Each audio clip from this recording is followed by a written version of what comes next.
In DC, we're just hoping that you listen. Welcome to the Washington football team preview show. I am Amit. That is K-Dot. K-Dot, how you doing today, sir? Hanging in. I did realize that as we're starting the podcast, I'd like to utilize the mute button, but I put a glass directly in front of my laptop and it's 4 feet away from me, so I can't quite see it without making through the contours of the glass. So every once in a while, if you see me do like this, it's just to get around the glass. Okay, good to know. Thank you for that heads up. Appreciate it. Not a problem. Well, it seems like you're doing a bit better than our Washington football team, who are now 2-5 on the season, and Taylor Heinicke doesn't seem like the guy, so I'm pretty depressed about that. But so we move. We have the Denver Broncos this week, so we're going to begin with the Denver Broncos overview. We're then going to get into the injury report, and then we're going to break down both sides of the ball as we always do, beginning with the Washington football team offense against the Denver Broncos defense, and then the Broncos offense against our Washington football team defense. We will conclude the show with predictions and any prop bets we like. But let's go ahead and begin with the Denver Broncos overview. So they began the season 3-0, off to a fantastic start. Teddy Bridgewater is the quarterback. Everyone's happy. Everyone's thrilled in Denver.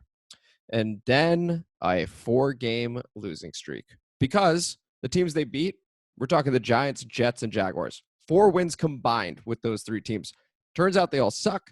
And then they go against the Ravens, loss. Steelers, loss. Raiders, loss. Browns with Case Keenum at quarterback. Couldn't stop Dearness Johnson, loss. K-Dot, what do you make of the Denver Broncos this season? In some ways, it feels almost like we're looking in the mirror to a certain degree, right? Not the same team as far as the way that things are breaking out, but a team that if you're looking through the schedule, it start off 3-0, but you're like, all right, who'd you beat? And then you look at our end, we beat the Giants too. Not anything we're hanging our hat on. Beyond that, we beat the Atlanta Falcons. Another thing, while Atlanta's looking better as time goes on, still at that particular point in time is nothing to hang a hat on. So I think you've got 2 franchises, 2 teams that are really trying to figure out exactly what it is they are. You've got certain studs on defense. They've got their Von Miller. We've got our Chase Young or Montez Sweat, whoever we want to talk about. On offense, you have some exciting players as far as some positions. Like they've got the Jeudy out there at wide receiver. We've got our Terry McLaurin. And then you have at quarterback, Teddy Bridgewater, in my opinion, is the young black Ryan Fitzpatrick. And we had that guy before he went down. So it's like, it's very much these 2 teams that are like, all right, we don't quite know what they are. I think if you're a Washington football team fan right now, you're sitting pretty low on where it is this team is. But it's the same way. Usually before we do any of these podcasts about the opposing team, I like to hop on Twitter to see what people are talking about. And there are a lot of people in Denver that can't stand Teddy Bridgewater. So they're not that happy. So it's like one of those situations where, once again, very, very similar situations if you're looking at it in the big picture, grand scheme sort of thing. Yeah, I really like that breakdown. It is like looking in the mirror. That's probably the best description you can give for the Denver Broncos this season. And so we're on our own losing streak as well. So you even put that in the mirror. We've lost 3 in a row. They've lost 4 in a row. So something's got to give this week. And as K-Dot had mentioned, Teddy Bridgewater, he's been so-so. 20th in QBR in the NFL this season at around 50. Heinicke, just for contrast, around 22nd, 23rd. So they're right there with each other. Bridgewater has thrown for 12 touchdowns and just 5 interceptions. So in that sense, he's been good, but he's been sacked 18 times, which is 6th highest in the NFL. So maybe an opportunity for our defense. Those weapons are scary, though. As you had mentioned, Jeudy, who has missed 6 weeks, will be back this week. We'll talk more about that in the injury report. And they still have other ballers in Courtland Sutton and Noah Fant and KJ Hamler. All these guys are good. Don't actually know about Hamler's status, but Melvin Gordon, Javonte Williams, 2-headed monster over there. Javonte Williams, a very, very exciting rookie out of North Carolina. Melvin Gordon, he knows how to play the position, and he's been solid. So it's going to be tough on that side of the ball. And as you had said, they have 2 superstars on defense, Bradley Chubb and Von Miller. Bradley Chubb won't be playing. Actually, let's just get into the injury report for Denver. Bradley Chubb is recovering from ankle surgery, so he's not expected back until I think they play the Eagles, which is awesome for us. That's just hilarious. But he won't be playing against us. Von Miller has missed practice. He has also said and told beat reporters over there he could miss practice all week and he could still play on Sunday. So monitor his status, but also be fully prepared for him to play that game as well. Jeudy, after 6 weeks out, is back, and that's someone we're going to have to look after, K-Dot. he is electric at wide receiver. So is Courtland Sutton. What are your thoughts on Jeudy, actually? Scary dudes, right? Like, it's just one of those things, especially when you're looking at our defense and what it is that we've known they've been able to give up to teams. You don't want to hear that you've got a Jerry Jeudy and a Courtland Sutton up next. And at tight end, which is still something, in my opinion, up until, we don't want to recap too much of what happened last week for Washington, but there, up until what I saw were some things that I thought the defense were doing better last week. Up until that point, I was really surprised more tight ends didn't go off for like 150, 200 yards on us just because of what was happening at the linebacker position. Noah Fant, to me, every week I'm kind of afraid of these tight ends really being able to exploit us in it. I don't think it's happened too badly just yet. I know Tunyon ate. A lot of guys have eaten as time goes on over with us, but I don't think we've had that complete blow-up game. Kelsey had a pretty good game, I think, too. But whatever. The idea is that anyone on an offense that I know, you put the ball in their hands and they could take it home, or there's somebody that can beat somebody over the top, with the way the secondary is playing in Washington, overall, scares me. I also just need to address the elephant in the room. It looks like we're a Pittsburgh Steelers podcast. The black and yellow here. We promise to do better moving forward. But the other injury... I'm in mourning, sir. I'm in mourning. Well, last time you guys heard from me, I'm basically questioning my fan. I had a video go kind of viral the other day with me just screaming about the Washington. I'm in mourning, okay? I'm wearing black all day, every day, okay? My pajamas are black. My sheets are black. That's what I'm doing right now. I'm just overall kind of sad about the football gouge right now. Kadeem keeping it 100% consistent with you guys. The only other injury to note is that defensive lineman Mike Purcell has missed practice on Wednesday. Tried to figure out his Thursday status, and it's just been difficult to find. But he plays a lot for the Denver Broncos, and he's a nose tackle. So if he's missing, this could greatly help us out. And again, we'll see about Von Miller. On the Washington football team side of things on the injury report, Sam Cosmi has missed practice on Wednesday and Thursday. So is De'Ami Brown. So is Curtis Samuel. Again, Curtis Samuel, a very, very frustrating start for him, for us fans, with his tenure here in DC so far. Hope to get him back at some point, but I honestly have my doubts. I don't know what's going on there. But yeah, those are the three guys that missed both days of practice. Brandon Scherf looks like he could be back this week. He was limited in practice, which is terrific news, honestly, even though the line has been playing great. Now, let's talk about the Washington football team offense against the Denver Broncos defense. So they won't have Bradley Chubb. They probably will, in my opinion, have Von Miller. They have first-round pick Patrick Surtain the second. Old face Ronald Darby. There's also Kyle Fuller, who's hot on trade rumors and trade market right now. K-Dot, what do you make of that Broncos defense? What do you need to see from us to exploit them? Well, I mean, that's the thing, is that majority of the time when I'm looking at anything that Washington does, I'm looking at majority of the times that we're killing ourselves as much than anything the defense is necessarily doing to us. So even, I mean, I'm not going to disrespect guys like Von Miller, who I know is a question mark to play, but if you've got Von Miller, any sort of situation, I'm always looking out for him as far as being disruptive or forcing Taylor to throw something that he doesn't necessarily want to. But I think overall our offensive line has actually done a fairly good job protecting Taylor in getting stuff done. Like, I think more than anything that we can exploit is looking after what happened to Denver last week, is that run game. Especially if you're talking about any one of their guys on that defensive front not being able to play. Dearness Johnson, who no one knew this guy's name before last week, except for guys like me who picked him up on the waiver wire and were very, very excited about the points he put up, were able to, like, he ran roughshod over that defense. And I think that, to me, is where, if you're looking at Washington, what it is we need to do is run the ball down their throats.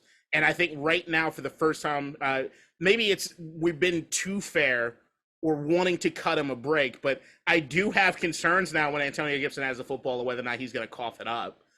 That is something that does actually concern me. Even if he doesn't lose the ball, sometimes that ball's just kind of moving around a lot when he's getting tackled. So protect the football and run it. Like, I think the Taylor, like every week, there's a difference between whether or not Ron Rivera is allowing him to play his style or telling him to be more of a game manager. I think I did hear some quotes this week that Taylor talking about how he prefers to play, and it looks like Ron and Scott are letting him do it. But with that, you also know with that defense and who they have in the secondary, especially some of the young cats, there's a chance something gets picked. I want us to take advantage of the run game as much as we can, knowing that Taylor playing Taylor's way, we are bound to probably have a turnover or two. Yeah, well, one of the keys for me, so obviously running the ball after Dearness Johnson's breakout performance, you can't help but wonder, hey, can Antonio Gibson do something similar? We've been talking about this for so long, K-Dot. I would love to see Jared Patterson get some run here, man. I think he's a great runner. He made the team as an undrafted free agent, which means we think highly of him. So may as well give him some run. And I do like J.D. McKissick as that safety valve for Taylor. But what I really want to see, look, Ronald Darby actually had a very good year for us last season, but attack him. Attack him a lot because he's still coming off of injury. And quarterbacks, when they target Ronald Darby, 15 to 21, 123 passer rating. I mean, it doesn't get better than that. So I would absolutely attack him. Patrick Surtain, he misses some tackles, but he's got some instincts. He does scare me, even though he's a rookie. Now, anytime Terry's on him, I don't care. Throw it to Terry. But Ronald Darby on the other side of that field, exploit him. Exploit him. He's also going to be excited to go against us and prove us wrong for letting him go. Exploit Ronald Darby. That's what I think. Any final thoughts on this side of the ball, K-Dot, besides just running it down their throats, establishing that, and helping Taylor out in that way? No, I mean, yeah, I think that what you're saying is absolutely correct as far as stuff on the defense. And if you look especially what it is that Denver has given up to some of these teams, I mean, they let 300 yards pass in the New York, 300 yards passing to the Ravens, the Steelers, and the Raiders. I mean, they can be thrown on if you're able to get time there in the pocket and not let Von Miller start to ruin your day. But I still think the key for us is run the ball. And I love what you said as far as Jared Patterson. It's a guy that me and you have both talked about week after week as far as wanting to see him more involved. I really don't understand why we haven't done that yet. But I think also if you look at our offense, it's kind of hard to see Washington in a lot of these weeks establish any sort of rhythm. And that's another reason why I think running the football is going to be very, very important. All right, fair enough. So that covers the Washington football team offense against the Denver Broncos defense. And now flipping sides of the ball, we've got that Broncos offense that has all the talent in the world, in my opinion. And that's why they're in the Deshaun Watson trade rumor sweepstakes and stuff like that. We're not going to touch Watson and what's going on over there, but they're talented. And so is our Washington football team defense, though. And it's largely healthy. K-Dot, on this side of the ball, what are you looking to see? For the defense to set the tone. I mean, I don't want to let anybody just I'm not trying to sell wolf tickets here, especially once I've told you that I'm in mourning and I'm wearing black. But I do remember a particular time, the year I think was 2020, where Washington was 2-5, and then the defense kind of woke up after a bye. Maybe we're looking at a similar sort of situation. I don't know. I will say that against Green Bay, the game was a game in which we were going into it and we didn't expect anything to happen, right? We expected probably to lose, and it did happen. But if you look at where it was, there were a lot of situations where you look at the score, you look at what we did on offense, we were kind of in that game. But the main thing that I thought, defensively, they took a step forward. And I know when you're looking at the final score, you're like, oh, what the fuck is he talking about? They looked better on defense. That defensive line was getting there. They hit Aaron Rodgers 3 times. This is the opportunity for the defense to get something going, man. Like, this is, if you look at the murderer's row of opponents that we have, of the NFC East opponents that we still have at the end of the year, I think it's time for Chase Young, Montez Sweat, and that defensive line to start eating. That's what they need to do. They need to get after Teddy Bridgewater and attack. Landon Collins had the best game this year by far, and maybe in the last 2 years, although a little early on last year, he looked pretty good. But he absolutely looked a lot better playing from linebacker. I'm sorry, Landon, this is your position now. Okay, bud, get used to the shit. I just want to see. Okay. No, I was just going to say, so long as he calls himself a safety but plays linebacker, it's going to be. Please continue. Please continue. Yeah, really, it was so weird when they were showing it was a safety. Landon, I was like, come on, Landon, just let it go, bro. Let it go. We're paying you enough money. Just change the fucking position. It's whatever. Jesus. But the defense needs to play big time. I need the energy. And you saw certain aspects of that in the game. The defense kind of playing around with each other. And also in the secondary, without William Jackson being there, Benjamin St. Juste didn't look too bad. I'm sorry. Like, I like this kid. He's going to get beat. Yeah, it happens to every rookie cornerback. But he's going to have moments where he shines. And there were a few moments in that game where it was like Aaron was testing him, and he held up, especially early on. It was really, really good to see. If I'm looking at the Denver Broncos offense, we've just got to attack. We have to attack. Pin the ears back and go after Teddy. We know that Teddy Bridgewater, once you start hitting him, when you start getting in his face, there are a lot of these lame duck balls that start coming out. There are a lot of him throwing it away. He's not there. There's a certain aspect to him that I said is like Ryan Fitzpatrick. That aspect being that he's a journeyman. He is not like Ryan Fitzpatrick as far as just being all willy-nilly with the football. You hit him, he doesn't like turning the ball over. And if we can make this offense, their offense, endemic, let's do it. Yeah, it lends itself. His 5 interceptions only lends itself to your point there, K-Dot. He's 20th at QBR, but the reason is because of those sacks, because of those hits and pressures and things like that. If you give him time, to me, I think highly of him. I think he's one of the best. You know, he will be careful with the ball. He does average 7.4 yards per attempt. So he is stretching it at times because he has those playmakers. And let's see what this looks like with Jerry Jeudy. So a key for me is, look, obviously get to him. We want to get to every single quarterback we play every single week. And Jonathan Allen, shout out to you. You've been fantastic the whole season. I know we've been talking about the defensive line, but John Allen, you have been awesome. Please keep it going. As for Chase, as for Montez, as for Duran, I think they're starting to play better all together. I really do think it's beginning to happen. Landon Collins, safety / only safety. You are a safety, Landon. Just keep playing closer to the line of scrimmage. I love it. Great job last week. Keep the momentum going. Like K-Dot said, took a step forward last week, and let's see if we can continue that momentum. Now, if Teddy does get the ball out, and he will a few times, contain. That's sort of what I'm hoping for. Don't miss those tackles. Wrap up. And then play for 3, not 7 there. If you can limit them to about 17 points, in my opinion, I think we win. And I think we're capable of holding them to around that 17-point mark. The moment they get to 21, I begin to get nervous because playing at Mile High is difficult. At Invesco, whatever it's called now, is very, very difficult.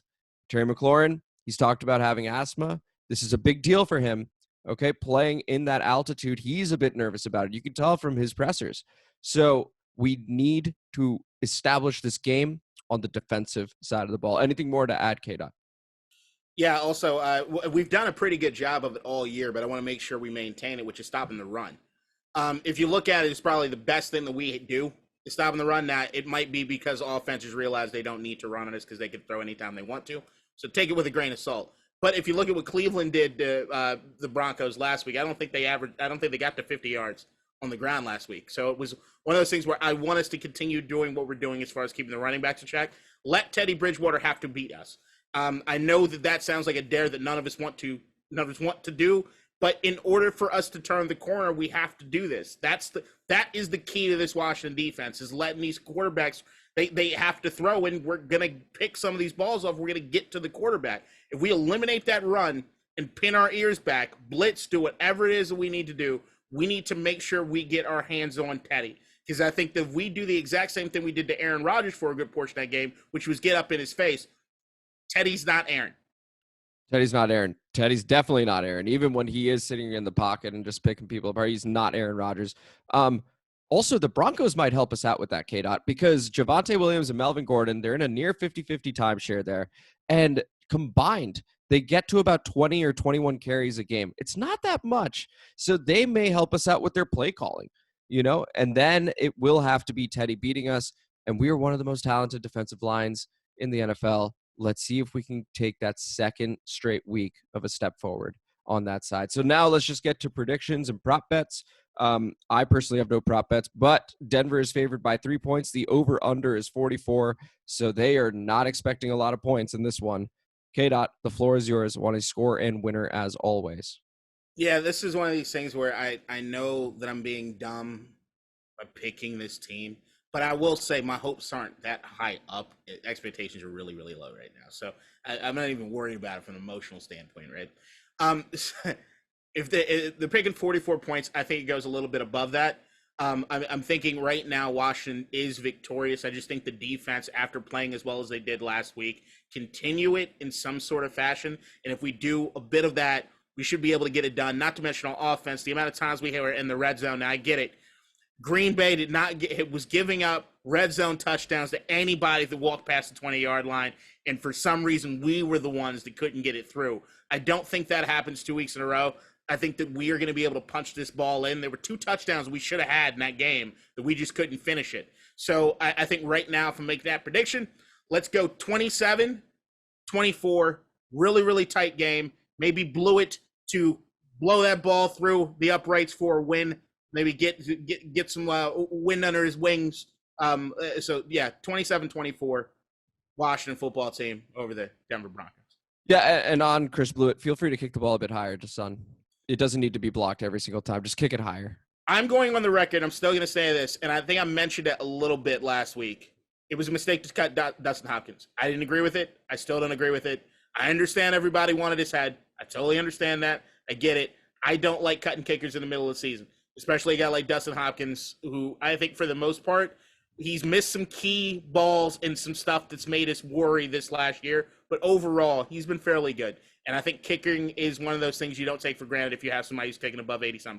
Yeah, it's a reasonable take, and the Chargers picked him up immediately. So now he's the Chargers kicker, and Vizcaino, I think was his name, is now gone, Tristan Vizcaino. So Dustin Hopkins, congratulations on the new job with the LA Chargers, because, yeah, no, you have been a good kicker. I think it's one of those things where it just got stale over here, similar to Andy Reid with the Philadelphia Eagles. I mean, I was thrilled he left, but Eagles fans were like, it's time. But if he became our coach, all of a sudden I'd be like, yes, please. Oh, my goodness. And now you see what he's doing with Kansas City. Well, maybe not literally right now, but Not overall, right he's now. not right now. Right. Yeah. But he is a fantastic coach. And Dustin Hopkins, maybe the change of scenery is great, and he goes on to be one of the many kickers that ends up being fantastic the moment they leave Washington. So we'll see what happens there. I think we hit the over-under right on the nose at 44. And I also think we're victorious. Washington 24, Denver 20. Okay? Washington 24, Denver 20. And I honestly think we're going to get a pretty good game out of McLaurin, even though we got the asthma concern, stuff like that. Look for McKissick to actually have a pretty good game here. I get the feeling he's going to be pretty involved, and he's going to get into some open spaces, and it's sort of the way to get rid of Von Miller's quick pass rush. It's like, oh, crap, McKissick, just throw it. And Taylor's he's learning to do that because Ron wants him to do that. And I really, really, just beyond this game, I want Ron to stop moving the goalposts when it comes to Taylor Heinicke. All he's trying to do is not commit to him long-term. That's the point of this, in my opinion. Oh, I need him to be more cautious. Then he's cautious. Oh, I need him to be more himself. Then he's himself. Oh, actually, he needs to shut up and pick one and just let him ball. You don't need to commit to him long-term no matter what. It doesn't matter. But just give him something. Give him something. Anyway, K-Dot, any thoughts on that? No, I'm with you. It's something that's always bothered. I'm sounding like a fucking broken record. He wears a number 4 for a reason. He's Brett Favre without the arm. He's going to make mistakes. The reason that it looked so good going into this season to me and to you and to other people is because we knew that when Taylor did make the mistakes, he'd have a defense that could bail him out some of the times, because you knew that overall in the course of the game, while he might make 2 mistakes, he's going to make 3 or 4 plays. And you're like, how the fuck did he do that? And you take the good with the bad, and it's enough. That's what you have to do. Now, I understand he's not Brett. Brett could throw himself out of a situation because of his arm strength.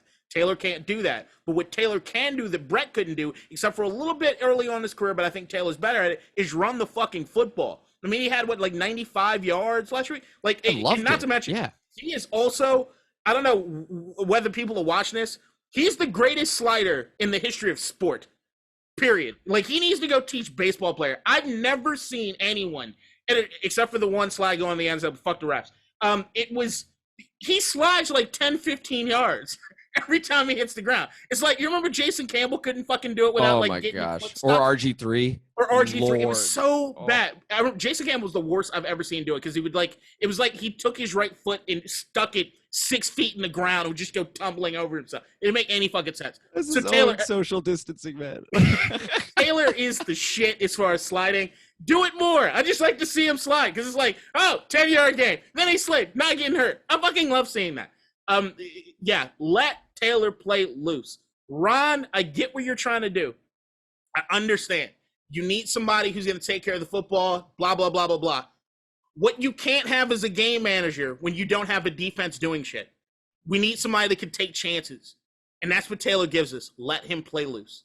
I mean, it's similar to West Wing, right? I think it was let Bartlett be Bartlett. Let Taylor be Taylor. You know, just let him be himself. Trust me, you're not about to give him $30 million a year. I think we're all aware of that. So just encourage the guy. At least publicly encourage the guy. Privately, of course, do it as well. But more publicly than anything, because people talk. You know the media over here. People talk. So anyway, those are our thoughts on the game, on Taylor Heinicke, on Ron Rivera. This has been the Washington Football Team preview show. Can I say one thing before we wrap up? Go ahead, K-Dot. So I missed the last Dish Divided because I had gotten my booster shot and the flu shot at the same time. Correct. While I'm telling everybody you should get both, maybe not do it at the same time. Although I guess maybe it's good that I got all the side effects out of the way right away and I had to deal with the shit. My immune system was going to kick people's ass. Or not people's ass, but kick viruses. Whatever, you get it. I did have something that I wanted to do on the Dish Divided episode. I'm not going to go as long-winded with it. I just want to let people know. It is okay as a Washington Football Team fan to be conflicted on whether or not to root and support for this team. I get it. I'm there right now. And I think that there are certain things that we can do to maintain our love and support for the players that sacrifice their bodies for this organization, for also the people in the front office, some of which I know personally that I'm rooting for and I know aren't bad people because they work for a really bad guy. But if you can manage it, try not to give this team money. They don't need it from us, and we don't need to line the pockets of the guy up top. So while it hurts to see a lot of opposing team fans in the stadium, we can't do this and give him this money for these tickets. Try to stay home as best as you can. And if you can't and you're going to the game, I want to hear those sell the team chants. I need to hear them on the fucking TV. There are things that we can do to make sure that we support the players that we love so much, the game at which we love to watch, and the burgundy and gold without lining the pockets of the asshole that needs to go up top. Thank you for that, K-Dot. I think that was perfectly said. Sell the team. Sell the team. They don't need to hear boos. Okay, the players are doing their best. They weren't the ones that decided Dan Snyder was going to be the owner. Bingo. But keep chanting it. Keep chanting it. Okay? Do your job as a fan. Don't line those pockets up like he said. This is the true reason why we're wearing black and yellow right now. How about that? How about that? I'm still going to a Ravens game after Thanksgiving. I can't fucking wait. Oh, it should be a great one. It should be. I may be going myself. We'll see. Yeah, so watching football live and it's fun. Wow, what a wonderful thing. Oh man, and the M&T Bank. I'm pretty excited to go as well. And now they do the Omar whistle before every game, and it's going to be a Sunday night game against Cleveland after Thanksgiving. I'm looking forward to this more than anything football-wise in a very long time. Could be for the division in the AFC North. That's a big one. That is a big one.